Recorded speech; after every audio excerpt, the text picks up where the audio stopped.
Welcome, ladies and gents. My name is Curci, and it is that time of year again, the time of year that I actually look forward to the most. It is E3 once again. So here's how this is going to work. I want to kind of talk about the things that we already know about. I'm going to break down each press conference. I'm going to talk about the press conferences in the order that they're actually arranged. And then I will get into my predictions, things that we are kind of speculating are going to happen, that we have no real guarantee are actually going to be happening. E3 actually technically is going to be starting Sunday night. So if you don't know what the schedule is for all the press conferences, I'm going to post the schedule right now.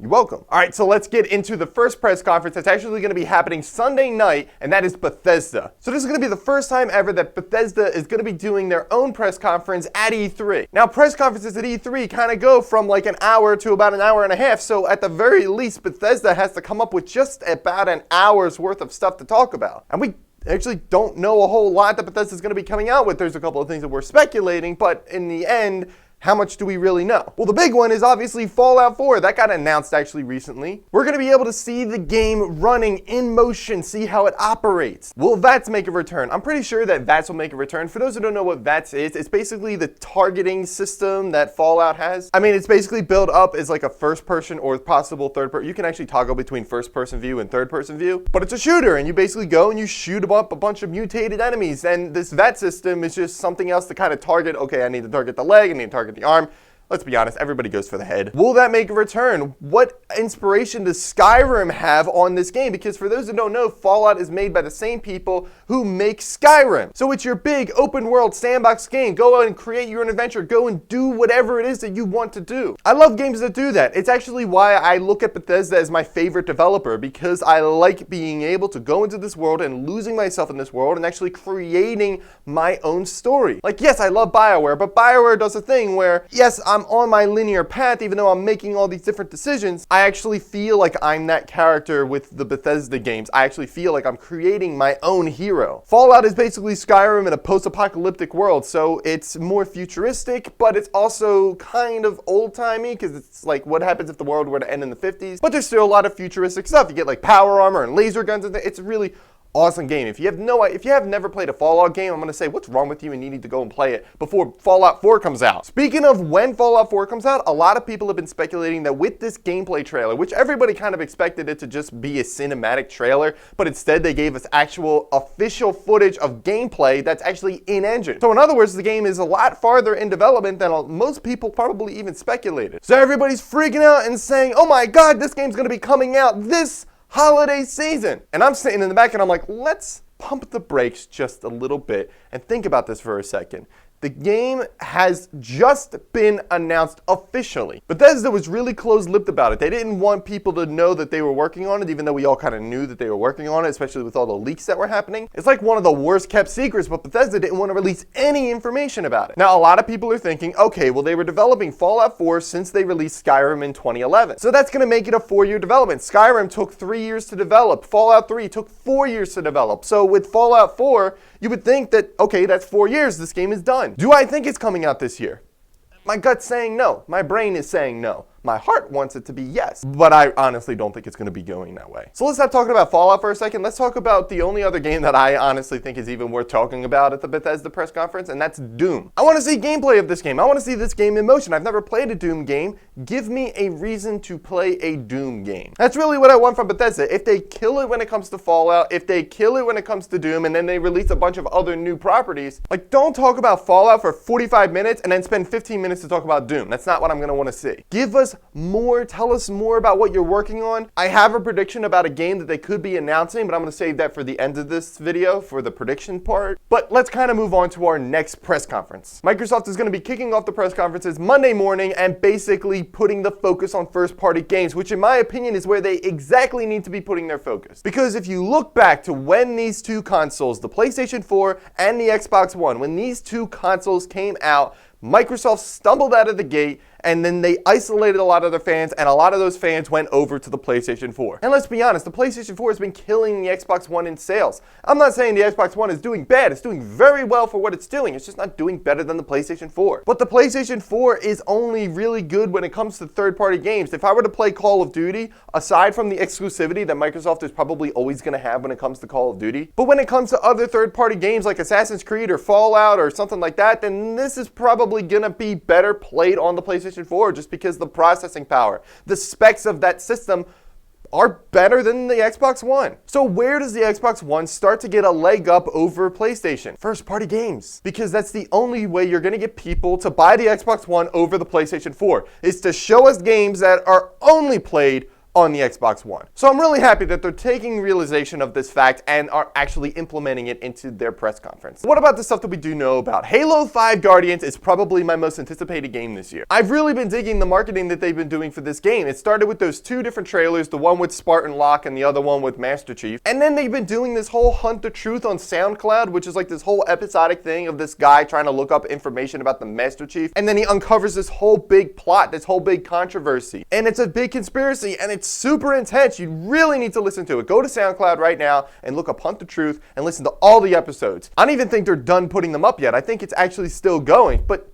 take time out of your day and listen to it if you're a big Halo fan, because it's awesome. But the thing that I'm actually looking forward to with this game at E3, I mean, like, we've known about the multiplayer. We've actually played the multiplayer in a beta. Show us something single player related. Don't have to give us too much about the plot. Don't have to give us too much about the story. Just show us what the game looks like in the single player. Now, there was information that recently came out that's kind of suggesting that this game is going to have 4-player co-op, and that's something I'm really excited about, because I have a lot of friends that really enjoyed Halo 4. I have a lot of friends that are planning on getting Halo 5, and I really want to play with my friends that are going to be playing Halo 5. And I really dig the story campaign mode of Halo games just because they have really solid writing, especially after Halo 4. I'm really excited for Halo 5 Guardians. I cannot wait for it to come out this October, but let's go ahead and change gears. Ha! See what I did there? Let's start talking about the possible new Gears of War, or what a lot of people are kind of suggesting is this could possibly be a remastering of past Gears of War games. They could actually be repackaging Gears of War 2, and Gears of War 3 in a complete package and kind of doing what they did with Halo Master Chief Collection, which everybody kind of knows that Microsoft may have misstumbled a little bit when it comes to that. I say Microsoft, but I actually really mean 343 Industries. Speaking of 343 Industries, what Bungie kind of left Halo, they left 343 in control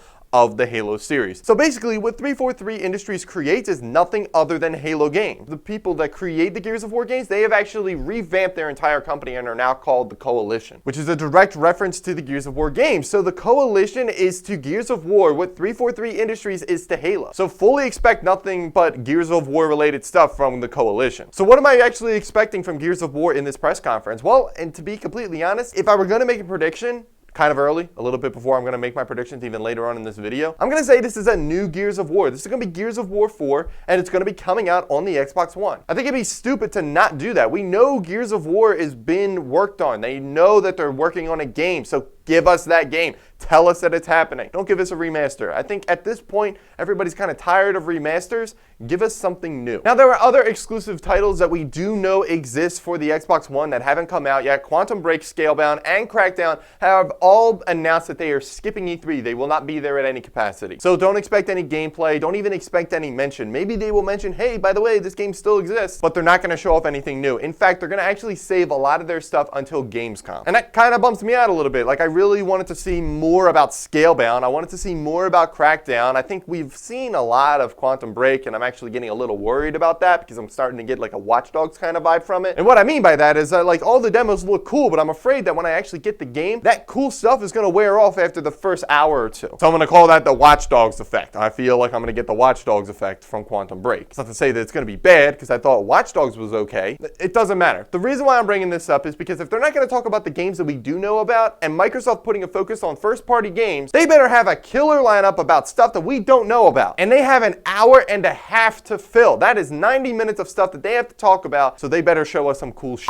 Let's go ahead and talk about EA for a second. Now, EA cannot do what they did last year. They cannot put the focus on sporting games. They cannot talk about games that are so early in development that they have basically no information that they can release that are actually going to stick. Because that's what they did last year. They spent a large portion talking about Madden, talking about FIFA. Then they spent a large portion talking about this Criterion game that had like pre-alpha footage. And then they spent a whole lot of time talking about this new BioWare IP, which since then has been canceled. And they spend next to no time talking about the games that we did want to hear about, namely Battlefront and the new Mass Effect. So they need to take that, they need to revamp it, and they need to give it to us the way we want it. I'm not saying don't talk about sports. I'm saying if you're going to talk about sports, include all of them in a condensed 5-minute to 10-minute package, and then that's it. Move on to the next thing. And stop talking about games that are so early in development, just saying like, hey, this is what we have planned, and it's going to be really awesome. No. I don't care about that new game that you can barely talk about. I want to talk about Star Wars Battlefront. Star Wars Battlefront comes out November 17th. It's going to be coming out close to the release of the movie, which I believe is going to be coming out in December. And there's been a lot of new information that we have learned about this game since last year's E3. For one thing, we know that there's no campaign mode, which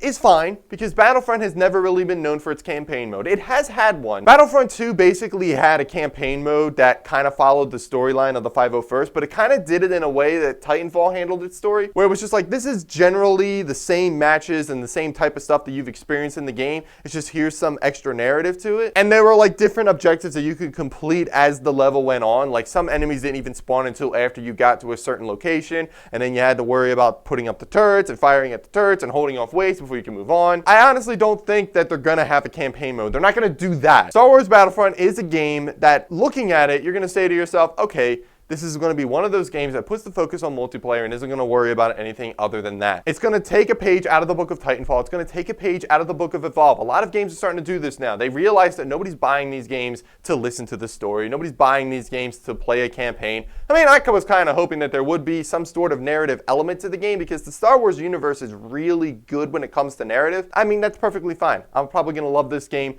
if it's with the multiplayer. That's perfectly fine. I'm just saying, if you're not going to do a campaign and you're in the Star Wars universe, it'd be a shame if you didn't have some sort of narrative. But here's the big thing when it comes to Battlefront. Here's the one thing that they have to do. They have to show gameplay. They have to show a start to finish match. Let's talk about what this game basically is. It is a shooter. So if we start looking at the standard procedure, team deathmatch, which is going to last somewhere in between 10 to 15 minutes long, show that. I don't care if you have a bunch of developers that are playing out a very scripted battle. It doesn't matter. Show us what this game looks like when it's running. I think that we're long overdue for that. We got teased of it when we saw the gameplay trailer, which wasn't even a gameplay trailer. It was just like, oh, here's flashes of gameplay and a CGI trailer that's in-engine. Now, shut up. I hate when developers do that. They say, look at this cinematic trailer that's in-engine. Yes, but that's not what the game's going to look like. That's not the gameplay. That's not what the game looks like when I am playing it. So stop saying that. I don't care. Speaking of not caring, let's talk about Mirror's Edge. Mirror's Edge Catalyst. It's not a sequel.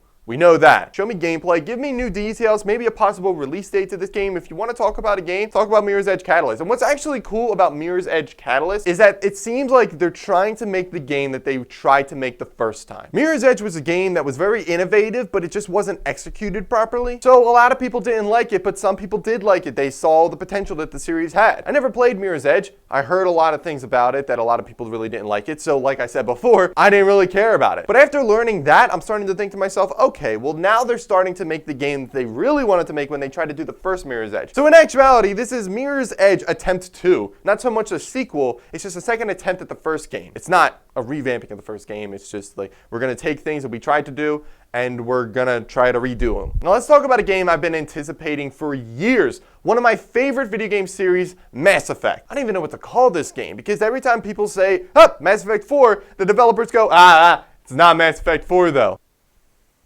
Well, then what is it? But I'm pretty sure that we're at the point now where now you have to show me more than just a cinematic trailer. Last year at E3, if you showed me a cinematic trailer, just a CGI trailer, revealing here are some of the plot points about this game, also here's the title, that would have been fine. They showed a couple of screenshots of like, hey, look at what's coming, look at what we're working on, and that told me nothing. It told me that they were making a game, but it didn't tell me what kind of game that they were making. Now, there was a leak survey that was posted on Reddit that gave us some information about the plot plot and some information about some of the things that they will be doing with this game. And gotta be honest, I like what I saw. Assuming that the post was actually legitimate. But this is what the post said. It basically said that the game would take place in a brand new galaxy, not the Milky Way galaxy where we on Earth are located. It's going to a new galaxy. It's going to the Andromeda galaxy. You are a Pathfinder tasked with finding a brand new home for humanity. And if you've played Mass Effect 3, you know why there is going to be a need for a new home. But if you've also played the ending of Mass Effect 3, then you also know that there were some very vast different endings. So going to a brand new galaxy could be a way of sidestepping those endings. But this is also going to be a good step in the direction of the series. You finished your original trilogy. This is basically setting up for a brand new trilogy. Is there going to be new races? Is there going to be new culture? What are we going to see in this brand new galaxy? And what paths are we going to take? What is the major plot in this game? I'm interested in this.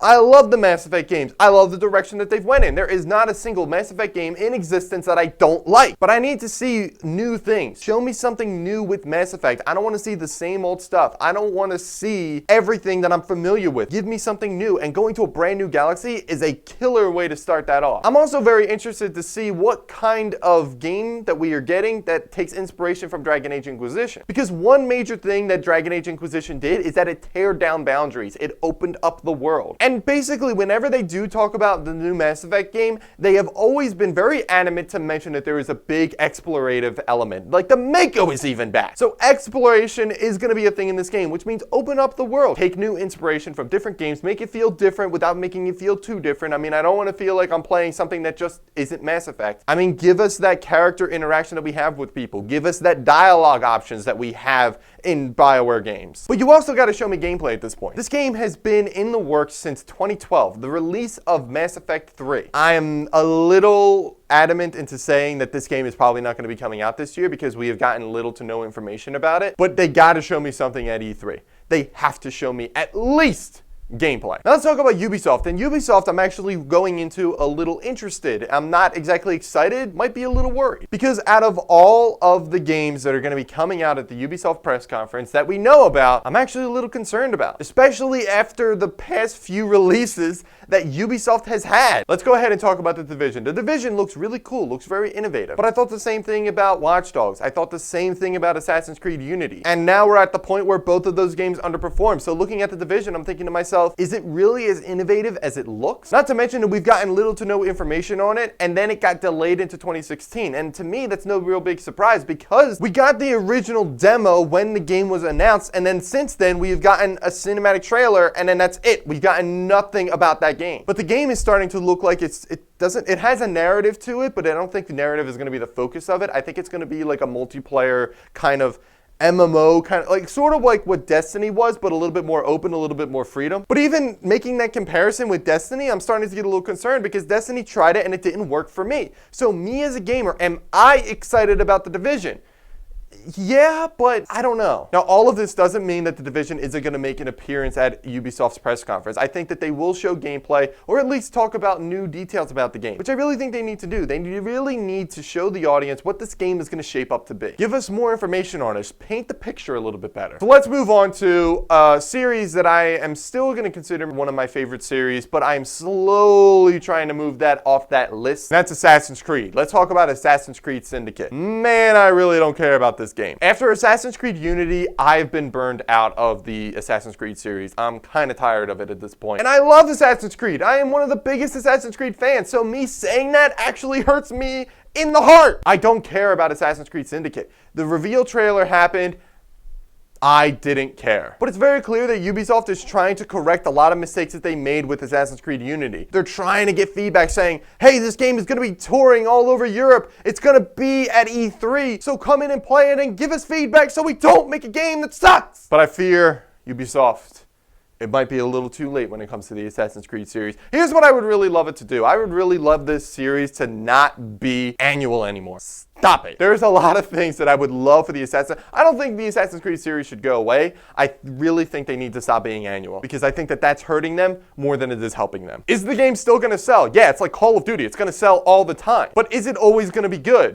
after Assassin's Creed Unity, and a lot of people really didn't like Assassin's Creed 3. I tolerated it a lot more than other people did. I'm really starting to get worried for the Assassin's Creed series. If Assassin's Creed Syndicate comes out and it's amazing, then yes, absolutely. Ubisoft is back when it comes to the Assassin's Creed series. I really doubt that's going to happen. If anything, this game will be acceptable at best. But show me something at E3 and prove me wrong. Now let's talk about Rainbow Six Siege. Rainbow Six Siege recently got a release date, October 13th, of this year. You know what else I don't care about? This game. I think that this game lacks a lot. Again, taking inspiration from what Titanfall is doing, from what Battlefront is doing, from what Evolve is doing. Rainbow Six Siege is putting that focus on the multiplayer experience. After playing Evolve, I really started to look at it and say to myself, okay, well, this game lacks a little bit of meat. Not a whole lot of content. Kind of the way Titanfall felt when it was released. Titanfall has a crap ton of content, a crap ton of different game modes now, but it didn't when it released. It only had 5 different game modes. And Evolve doesn't really have a whole lot of meat. You play the game and then that's pretty much it. Rainbow Six Siege is going that same way. It's gonna make that same mistake, and I'm worried about it. I look at that game and I say to myself, yes, the concept is cool. That game mode is cool. If it was accompanied by a story mode, like a campaign, then yes, I'm totally on board for it. For me, and I know that a lot of people have mentioned this as well, Rainbow Six Siege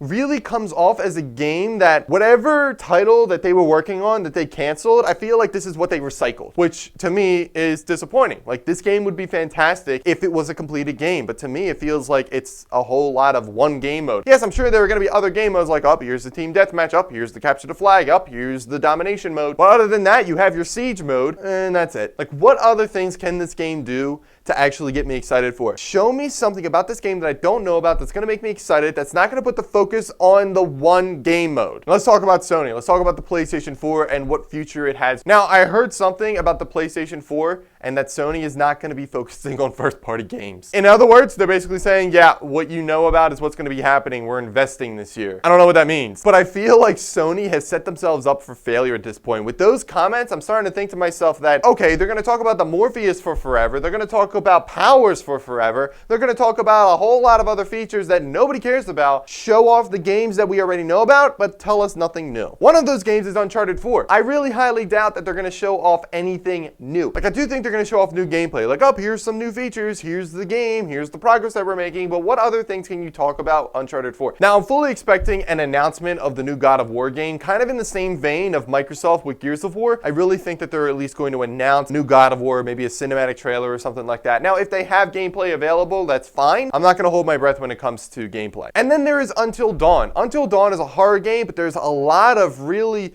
choice decisions that are coming and different outcomes that could happen. This is actually a game that I'm really intrigued by. I'm not probably going to play it because I don't have a PlayStation 4, but Sony really needs to do something that has to, like, for me, say, okay, we're going to show you something and it's going to make you want to buy a PlayStation 4. Yes, that's what I want. Make me want to buy the PlayStation 4. That's what I want. Now, what I would like to see with Until Dawn is a perfect example of that. Like, show me something. I'm already interested in Until Dawn, so give me more of a reason to say to myself, yup, this is definitely a game that I need to experience. Like, show me that. Show me the hook. Same exact thing with No Man's Sky. No Man's Sky, I feel like, is really ambitious. My issue with this game is that I'm a little afraid that their vision is a little too big. With Until Dawn and No Man's Sky, those are the only two games that are going to be coming out for the PlayStation 4 that I'm actually excited about. So give me a reason to want to buy the PlayStation 4. You don't even have to do it with those two games, but show me something new with those two games to kind of sink in the fact that, yes, I do want to buy those games. I need to play those games. Sony really needs to do something different than what they have been doing. When Microsoft first revealed the Xbox One,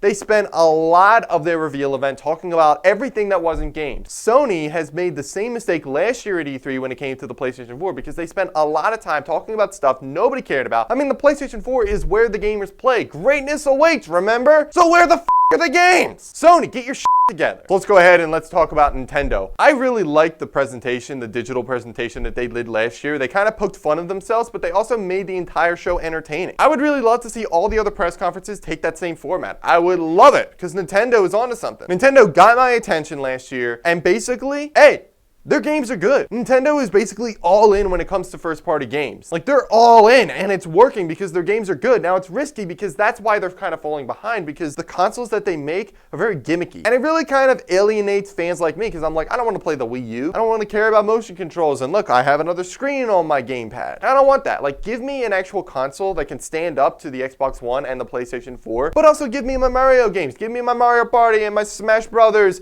and my Zelda games. Give me all the things that I miss. I miss you, Nintendo, but I don't want to buy your Wii U. Now, it has been announced that Nintendo is going to be developing mobile games for smartphones. Now, they actually said that they're not going to be porting past titles onto the smartphones, although I really hope that they bend the rule when it comes to Pokemon Red and Blue. Do I honestly think they're going to do that? No. But here's what I think they're going to do. They're going to start showing off some games that they are developing for mobile platforms. Maybe they come up with a new Mario game. I'd be totally on board for that. I've been missing Mario for years. Now, the new Legend of Zelda game has the thing that I've been looking forward to the most when it comes to Nintendo, but the game actually has recently been delayed into 2016. And it's not even that there was a problem during development. The team that's making the game are thinking bigger. They're being more ambitious about it, and they're just asking for more time to do the things that they've been wanting to do. I respect that. I actually really think that developers, when they're thinking to themselves, you know what, we can make this game even better. Can we get some more time? There are so many developers out there that actually don't even give themselves enough time for what they are supposed to be doing. But here we are, Nintendo, saying, yeah, we can make the game for a 2015 release, but how about we push it to 2016? We can make this game even better. We can make even more stuff. That's really cool. Here's the other thing.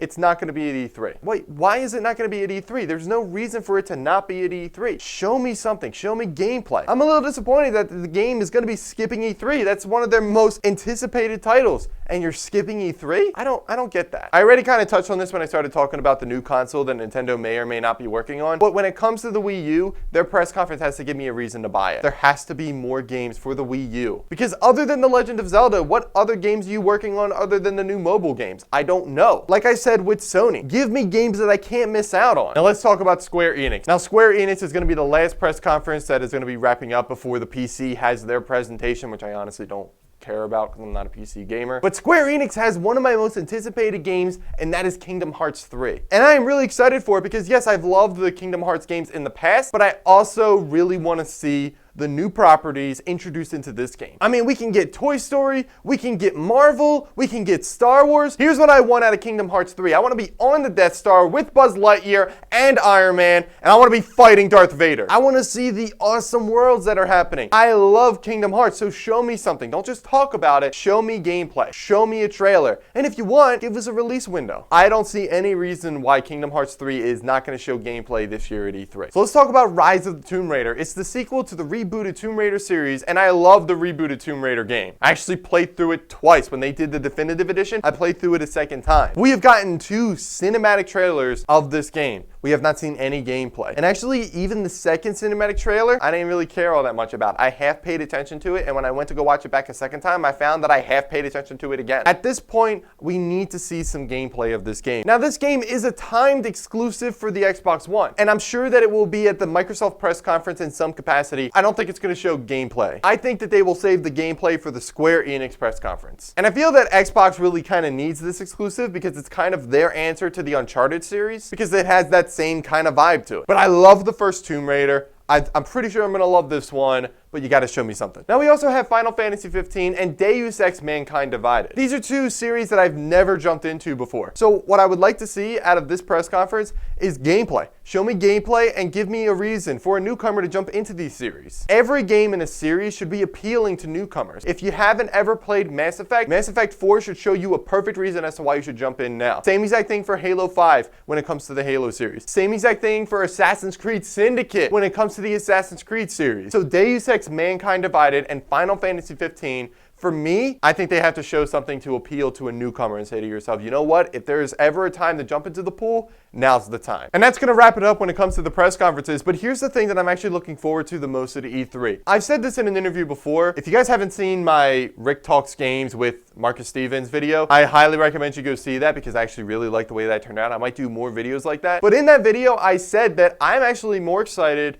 about new IP, new intellectual properties, than I am about newer games in an existing series. So I want to see something that kind of blows my socks off, something that we haven't seen before in a game. I've always said that I love seeing games push the boundaries. Give me that full-on next-gen game. Last year, Middle-earth Shadow of Mordor, which is the closest to next-gen that we ever got. I want to see games do what Shadow of Mordor did. Don't give me a Nemesis system, but give me something innovative, something I've never experienced before. Give me something new. I'm more excited about new stuff than I am excited about stuff that I already know is happening. So at this point, let's get into my predictions. Here's some games that haven't been, maybe they've been teased, maybe they've been rumored, maybe they've been speculated, but they have not been officially announced. So here are some games that I'm expecting to see this year at E3. The first one, Red Dead Redemption 2. I loved the first Red Dead Redemption, developed by Rockstar Games, the same people that make Grand Theft Auto. And it's that same type of kind of game where it's free roam, go ahead and do what you want, go shoot people, you get the police on you and everything, but it's like an old Western game. I think that this game is going to continue the story of John Marston's son. Essentially, it's going to pick up where Red Dead Redemption left off. And again, I would like to see newer things. Take some inspiration from Grand Theft Auto 5. Do something really cool when it comes to the online gameplay. The next game I would think is going to be happening is Resident Evil 7. Now, I actually really liked Resident Evil 6. Resident Evil 6 is the perfect example of Capcom trying to do their best to please their fans. Because you had Resident Evil 4 that kind of introduced more of the action-y kind of thing, more people that weren't really zombies, they were kind of infected in a way. Like there were still some horror elements, but there was like more action in the game. So they tried to do the same thing with Resident Evil 5, except they may have gone a little bit too much into action and everybody started throwing their arms up in the air saying,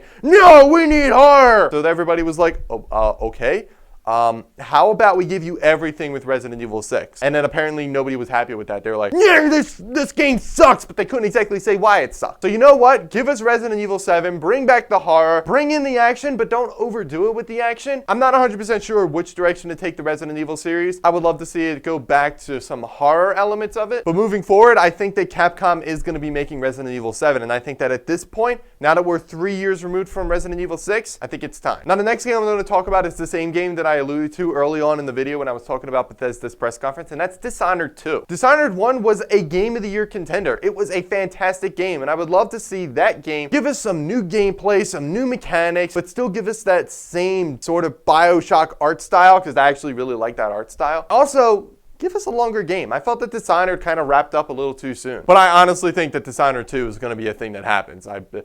I'd be surprised if it didn't. Now, I don't exactly have a title for this next game, but we know that since EA has gotten the rights for Star Wars, they're going to be doing a whole lot with the franchise. And now that Visceral Games has finished up with Battlefield Hardline, they're going to be focusing on a new project. So I think at E3, they're going to announce the new Star Wars game that is going to be developed by Visceral. And finally, I think that Telltale Games is going to release whatever Marvel game that they're going to be working on. We know that Telltale is going to be developing a Marvel Comics kind of series. I think that at E3, they're going to announce it in the same fashion that they announced that they were going to be doing a Game of Thrones one, where it wasn't just anything about the gameplay, they just showed Dinklage, Peter Dinklage, Peter Dinklage, Peter Dinklage, Peter Dinklage, Peter Dinklage, Peter Dinklage, Peter Dinklage. But do the same thing for Marvel. Just show us whatever it is you're going to be working on, whether if it's like an Agents of S.H.I.E.L.D. kind of thing, or if they're going to be focusing on an actual hero. And that's pretty much it when it comes to my predictions. So again, here's the schedule for E3. I am super excited for it. Those are all the press conferences, the times that they're actually going to be happening. Let's do E3. I'll see you guys again. By the way, Witcher stuff is coming, so don't think that I forgot about The Witcher. I've